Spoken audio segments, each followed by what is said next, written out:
knows it's just one page. So on this lake especially, due to the popularity of it and due to the congestion, there are a lot of laws and rules implemented for safety purposes. So before getting out on the lake, it's important to know the basics about boating and the safety that's involved. So a general knowledge of boating is to know that, first of all, the boat is divided into 4 quadrants. So you have the front, which is the bow, you have the rear, the stern, the left side is the port, and then the right side is called the starboard. And those are the basic 4 quadrants of the boat. There's also other important parts of the boat that are good to know. It's the hull is the body of the boat. You have your navigation lights. You have a red and green one up front, and you have a white one in the back.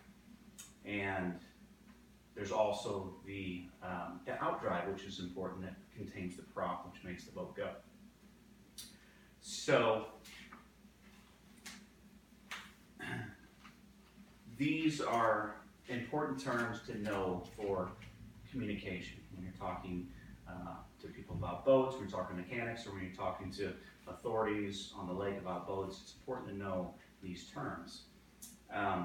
Some safety devices that are important before you get on the water. You've got to remember to have as many life jackets as there are people on the boat. So if you have 4 or 5 people on a boat, you've got to have that many life jackets. It's the law. A good rule of thumb is if your boat is rated at 8 person or 1,200 pounds, just always carry at least 8 life jackets on your boat, and that'll keep you covered.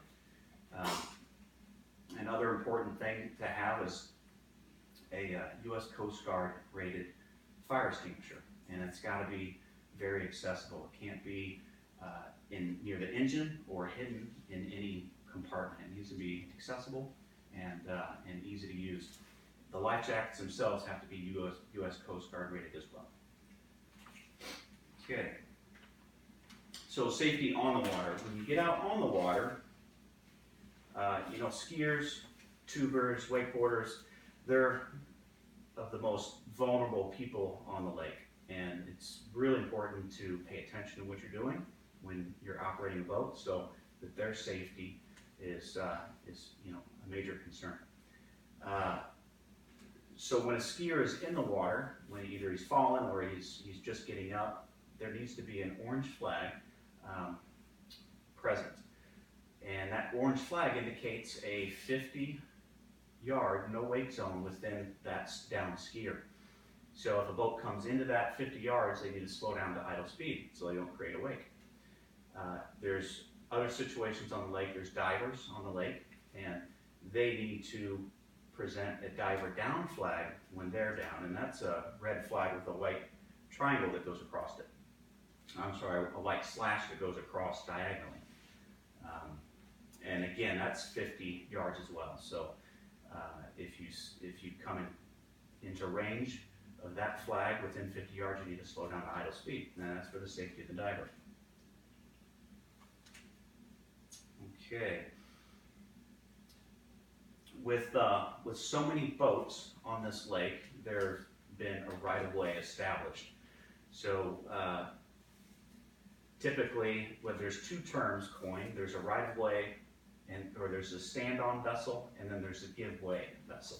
The stand-on vessel is typically any vessel that's a slow-moving vessel, a vessel that's difficult to turn, like a sailboat or a barge or a commercial fisherman. Those vessels are considered stand-on, which means that you need to yield to those vessels. And that's what a give-way vessel is coined. So if I'm in a motorboat that's easily maneuverable, it's fast, I need to give way to those particular vessels because it's easier for me to move than them. All right. Okay. Moving on to nighttime navigation.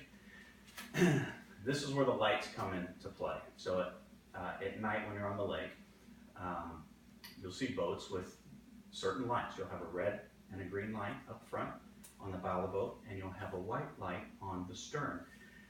So if you're approaching a boat and you see, for instance, a red light to the left and a white light to the right, you'll assume that that boat is moving to your left. So you're looking at the port side of that boat.